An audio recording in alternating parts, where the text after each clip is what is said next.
Hi, I'm John Paul. And I'm Olivia. And we're bringing you the news from the 007 studio. We're all invited to begin the Scecina 111 challenge today. Your WIN teachers will go over the details, and there's a form to complete.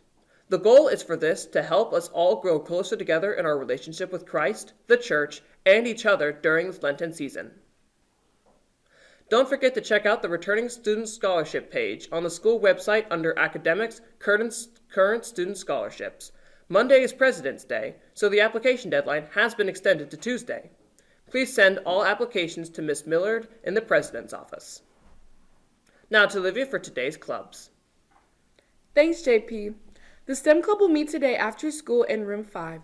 Contact Mrs. Smith with any questions. The Rock and Jazz Bands will meet today in the music room. Contact Mr. Hall with any questions.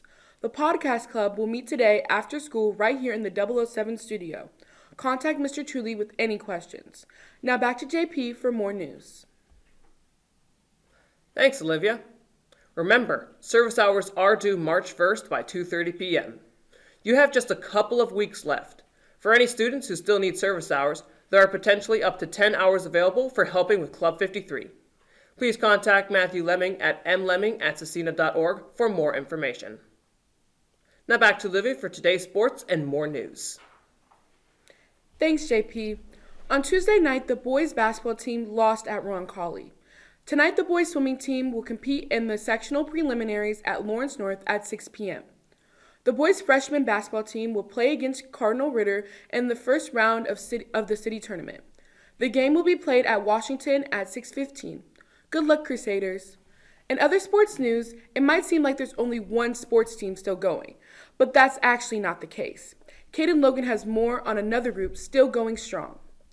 5, 6, 7, 8. 1, 3. Winter Cheer has been in season for many weeks. They have gone to a total of 5 games so far. This year, we have many new members and some returners from football. For basketball season, we have new uniforms. Our new uniforms are a dark maroon color and a new skirt kind of shape, so it's really nice to have new uniforms. Every week, Cheer has 3 practices on Monday, Tuesday, and Thursday. They practice their tumbling abilities and their stunts to perform at the game. I usually stretch and I usually practice cheers before games. Make sure to cheer on Scecina's boys basketball teams, especially these upcoming weeks. From 007 Studios, this is Caden Logan signing off. Thanks, Caden. Shout out to the cheerleaders for showing up at our basketball games and helping to pump up the teams and the crowds. February is Black History Month, and we're going to test you with a bit of trivia. The NBA's All-Star Weekend will be held this weekend right here in Indy. With this in mind, our trivia question for today is who was the first black athlete to play at a game in the NBA?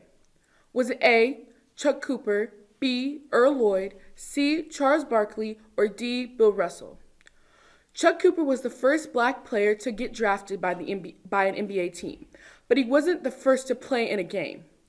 Sir Charles played most of his career in the 1990s, so that one isn't even close. Bill Russell was the first black player to win MVP, and he won a record 11 NBA titles. But he wasn't the first player to play in a game. That leaves Earl Lloyd. Lloyd was an All-American at West Virginia State, and he led the Yellow Jackets to a 30-0 record in 1947-48. He became the first black player to play in an NBA game on October 31st, 1950. The power forward played 560 games in the NBA and won a championship with Syracuse. Today, black players make up about 70% of NBA team rosters. Now it's time for our verse of the day. This one is from Mark chapter 1, verses 12 and 13. It says, "At once the Spirit sent him out into the wilderness, and he was in the wilderness 40 days, being tempted by Satan. He was with the wild animals, and angels attended him." This 40 days of testing came right before Jesus began his earthly ministry. If you ever wonder why Lent lasts for 40 days, that verse offers a clue. It's because Jesus was tempted in the wilderness for 40 days. Yeah, but not just that. 40 is a number associated with cleansing and testing all throughout the Bible. God made it rain for 40 days and nights when he flooded the earth. Then Noah opened the ark after another 40 days as the water was receding. True, and Moses spent 40 years as a shepherd before God called him to lead the Israelites out of slavery. Yep, and he also spent 40 days and nights fasting on the mountain before God gave him the 10 Commandments. And the Israelites also spent 40 years in the desert before entering the Promised Land. And there are several other examples of 40 days or 40 years being used as a time of testing and repentance. So let's try to use our own 40-day period to draw closer to God. Now let's head outside to Emiliano for today's forecast. Thanks, JP. We'll still have mild weather today with a high of 51 and a low of 31. It'll be windy this afternoon as the cold front moves in. Tomorrow will be much colder with a high of 33 and chances for snow showers. Saturday will be ice cold with a high of 27, but it should be sunny all weekend. Now back to the studio for more news. Thanks, Emiliano. I think it would be kind of funny if it was like a high of 40 degrees since it's like 40 days and everything. But we're getting high of 50 instead, which, I mean, it's still nothing to complain about. I mean, it's not bad, but today's supposed to be windy, so you don't know how warm it's actually going to be. Well, tomorrow's going to be cold. Yeah, we're supposed to have snow. Oof. And then Saturday's going to be high of 27. That's going to be rough. Mm-hmm. Now let's see who's celebrating a birthday. Happy birthday. Happy birthday. Happy birthday. Happy birthday. Happy birthday. Happy birthday. Happy birthday. Yoo-hoo. Oh yeah. Enjoy your day, Crusaders. Now for our lunch menu. Today we're having chicken Alfredo with garlic toast and broccoli. Tomorrow we won't have any meat, so it'll be a choice of cheese lasagna, tuna salad, egg salad, or a fish sandwich. Please remember that all menu items are subject to change based on availability. In our latest RG poll of the week, we want to know who put on the best Super Bowl halftime show ever. The poll is up in Canvas, so cast your vote by midnight, and we'll air the results in tomorrow's show.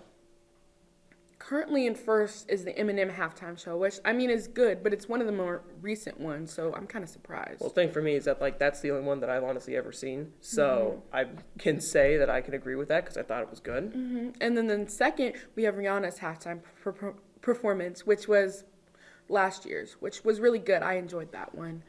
And then in third, which is surprising, is the Prince halftime performance, which was in 2006, and a lot of us were not alive yet. So well, I've seen clips of that. They did like a cool purple rain effect on it. I think that was cool. We all saw their vlog in our last show, but the RTT2 crew does more than just eat Chinese food. They're at it again with their latest episode of Failing Forward, and this one was inspired by a recent event here at school.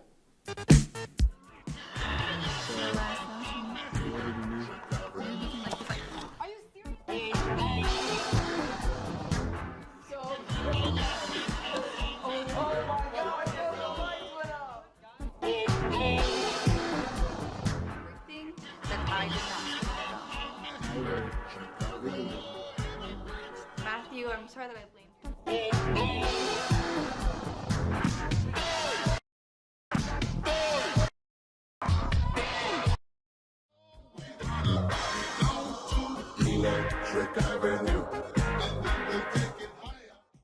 that looks intense. Yeah, it does. And I'm picking up on their illusion of the title. Are you familiar with Lord of the Flies? I'm actually not. It was basically a novel where a bunch of boys get stranded on an island. They try to build a society for themselves, but it kind of all falls apart and they end up killing each other. Well, that's it for today's Red and Gold show. Stay classy. And give that little extra. You're an animal! Down to Electric Avenue. And then we'll take it higher. Hey, we gonna rock down to Electric Avenue.